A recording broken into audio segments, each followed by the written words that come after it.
am dismantling religion as we know it. It left me doubting. It left me shameful. It left me in guilt. It left me in condemnation. And I was the guy on the pulpit. I can't be upset with humankind. I'm committed to the human race. That's my breath. That's my grandest creation. They are my sons and my daughters. They are as much son to me as Jesus is to me. That is my son. That is my breath. My presence still dwells in them. Whether they at church or at the club, my presence still dwells in them. That's my breath. That's my. Okay, Creflo, at it again. Now, if you don't know what a demonic spirit sounds like, you just heard one, folks. So this brings me back into my discussion. What is the mark of the beast?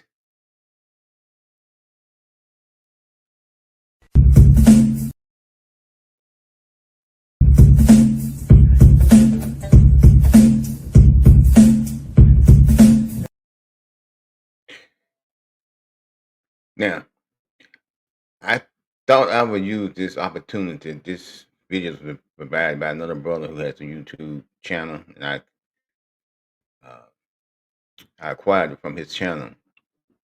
But I thought this would be another opportunity to teach in my specialty, which is eschatology, and going to the subject of the mark of the beast, which has been um, it's been portrayed in a manner today that's like a fable. So the scriptures gives us uh, hints and clues to what the mark of the beast is. So I'm going to pause for a minute and pull up a few scriptures, and I'm telling you, now I had hope for Creflo when he was repenting about the teaching the tithe and lie, but he just seems to get worse and worse. And when a person is going getting worse and worse, folks, that can be a sign that God has been given over. Well, I'll put it this way: God is sending them strong delusions so that they might be damned. Like, I don't know no nice way to put it. So when a person is put in a situation where they go further and further and deeper into um, aberrant teachings away from God, teaching things that are not biblical, become more and more deluded. They're speeding toward judgment. They're speeding toward judgment, and it won't be long for their judge because it's like a car that's getting faster and faster. If you travel on the road and you start off at one speed and you just get faster and faster and faster and faster and faster and faster until finally you collide. You hit the end of the road. So that is what a person who's hardened, where he cannot return. Now I don't know yet, but it seems to me that Creflo he gets worse and worse, and I'm hope. Well, I would hope I'm wrong, but when people get to a certain point, there's no turning back, folks. They've gone too far. So I don't have Creflo gotten there yet. It looks that way, but maybe, hopefully, we're wrong. But he gets worse and worse, folks. And this is what the mark of the beast is. I'm gonna show you why I say that. It's not something physical as these fables that people come up with now about the mark of the beast. Coffee with physical, folks, that somebody can apply to your skin or put on you, folks. Then just like they uh, took the believers in the early church and even in the New Testament when they persecuted the believers, they jailed them. They put them on crosses. They burned them on they burned them on poles. They fed them to lions. If the mark of the beast was a physical mark that one can apply to your outer being, then they could take you just like they took people and put them in jail, believers, just like they took people believers and they cut their heads off. They just like they took believers and did all sorts of things to them. They can take you a believer and they can put the mark on you.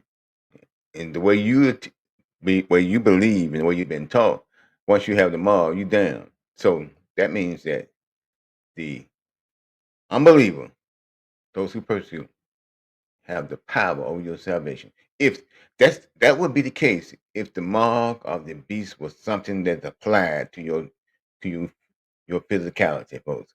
Use your head. The mark of the beast isn't anything physical, folks, and nothing. It couldn't be. That takes the power away, the power of choice for you to make to decide your own salvation. Because the outer man can be attacked from any number of forces. It's the inner man that can't be attacked once it's been given to God. Well, it can be attacked, but it can't be conquered. Inner man's we God has given us control over the inner man through His Spirit, folks. So they can't touch that. All right. So anyway, I'm gonna give you a few scriptures that this, and I think people like Creflo, I suspect, have the mark of the beast. I don't think he can turn, but I hope I'm wrong. Yeah, I don't know. God might work a miracle, but he's gone faster and faster down the road of destruction, folks. Faster and faster, and he's taking a slew of other folks with him. Anyway, I'm going to pause the video again. Once again, provide you with scripture to what I am saying. Like I say, solo scriptura. Let scripture speak. Everything must be documented and proven by scripture, not by opinions. And I'm one for that. I'm going to show you why I say that. It's a quick pause.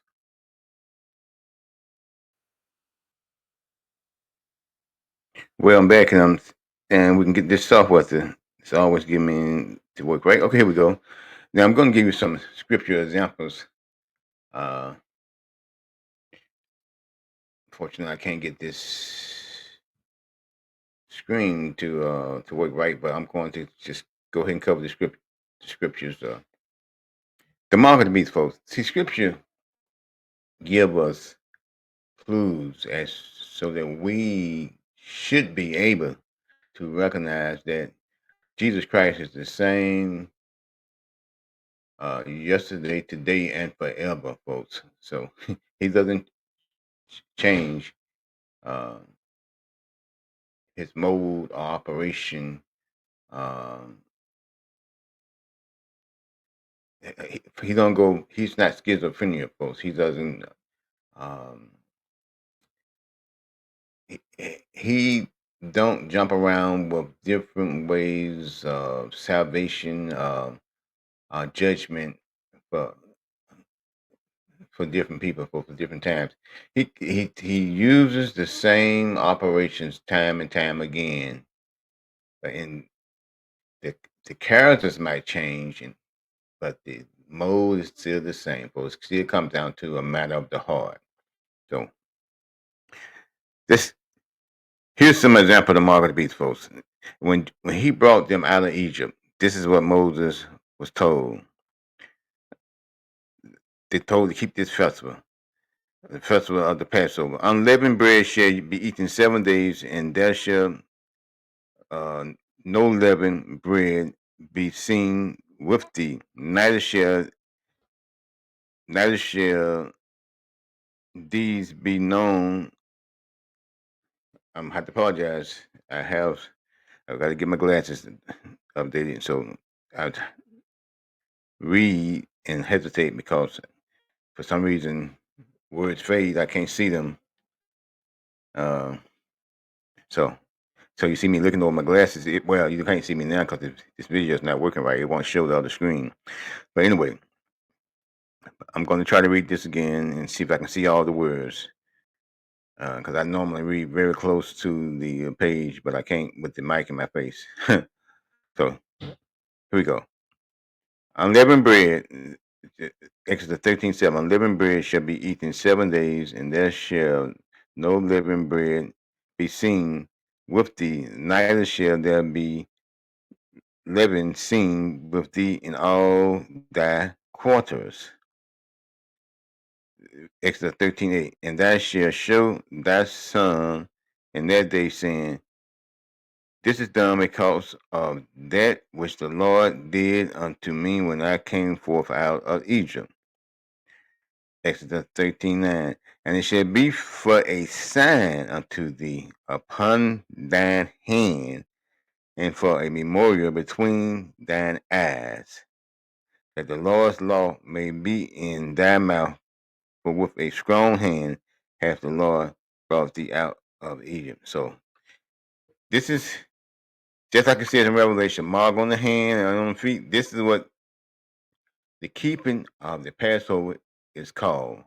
It's called a mark. Like it says it should be um, as a sign unto that upon thy hands, like a sign upon the hand, and a memorial between the eyes, which is the forehead, folks. Just like it's in Revelation, sign on the hand on the forehead, something to that effect.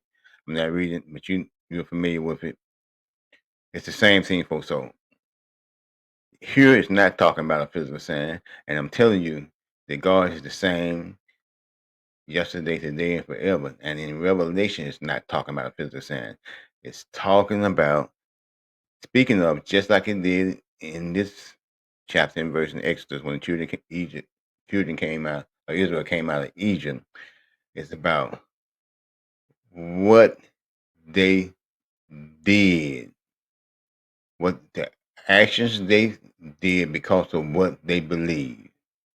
And that's just what the mark of the beast is, folks. Same thing. It's nothing physical, folks. Give you some more references. I'm going to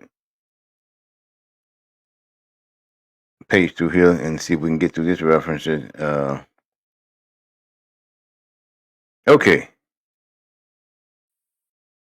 We're going to look at Ezekiel 9:4. This is what uh, God told Ezekiel in a vision. And the glory of God of Israel, we'll start at Ezekiel 9:3. And the glory of the God of Israel was gone up from the cherub, whereupon he was to the threshold of the house. And he called to the man clothed with linen, which had the writer's inkhorn by his side. Ezekiel 9:4. And the Lord said unto him, Go through the midst of the city, through the midst of Jerusalem, and set a mark upon the forehead of the men that sign and that cry for all the abominations that be done in the midst thereof. So you see, that's a mark, folks, for the saved, and there's a mark for the unsaved. In Revelation, it's referred to as a seal. God put this. There's a seal put on those uh, on believers in the book of Revelation, which is the same as a mark. So that's a mark for the. So if you're a believer, you need to point to where yours. If you think there's going to be a physical mark on the unbelieving, those who condemn, then you need to find your mark, your seal that the Bible said that would be applied to the believers in the book of Revelation.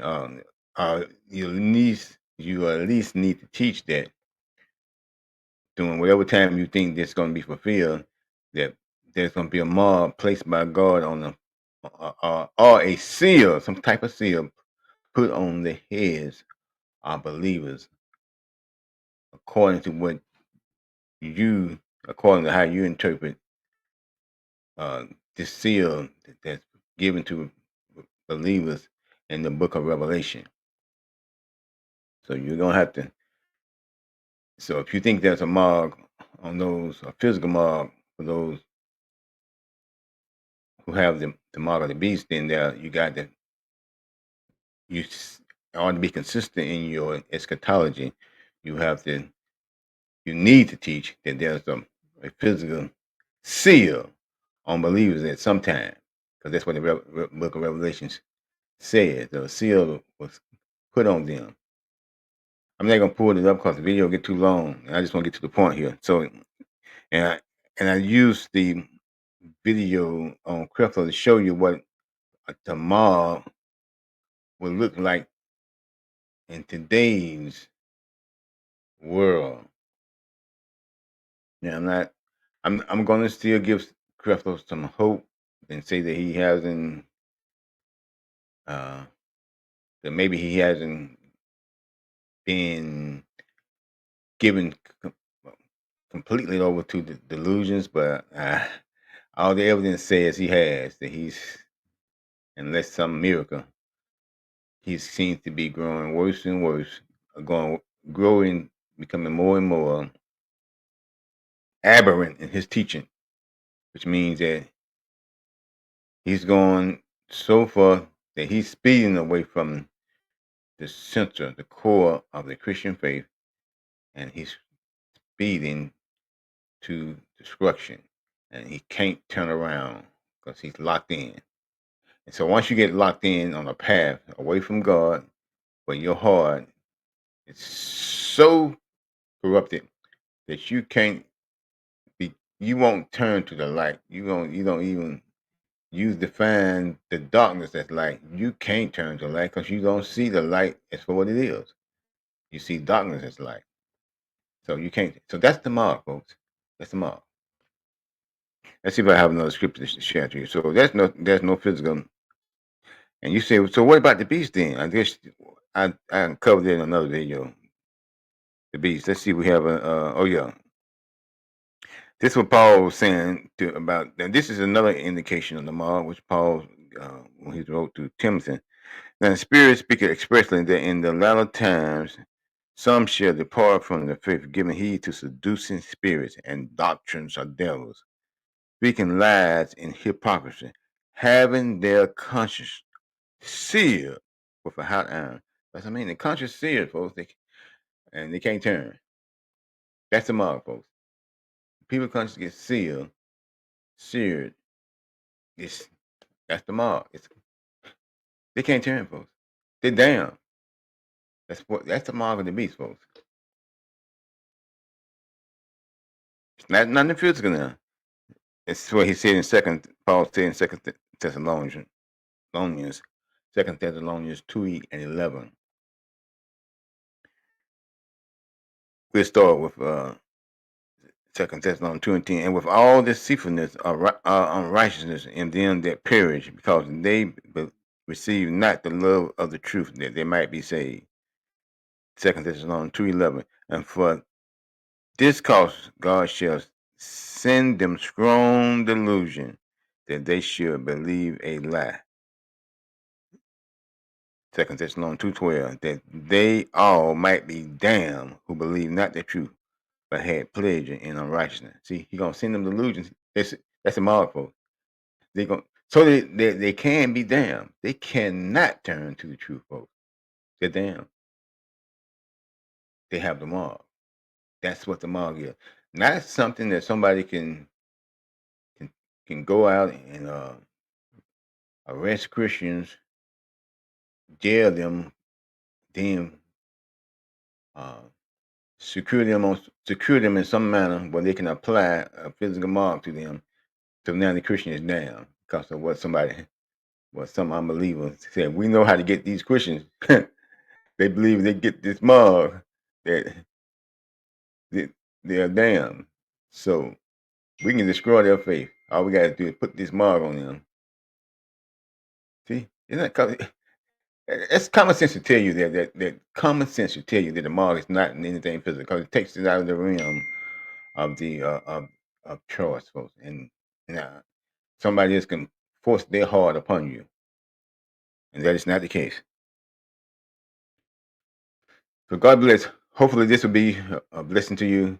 And please subscribe to the channel and give me some likes. We need the algorithm is getting really funky these days, and it's a lot of videos out there. Unless we can massage or stroke the algorithm, uh, a lot of people will not be able to get the message of truth and have a real expectation of what it is to look for Christ.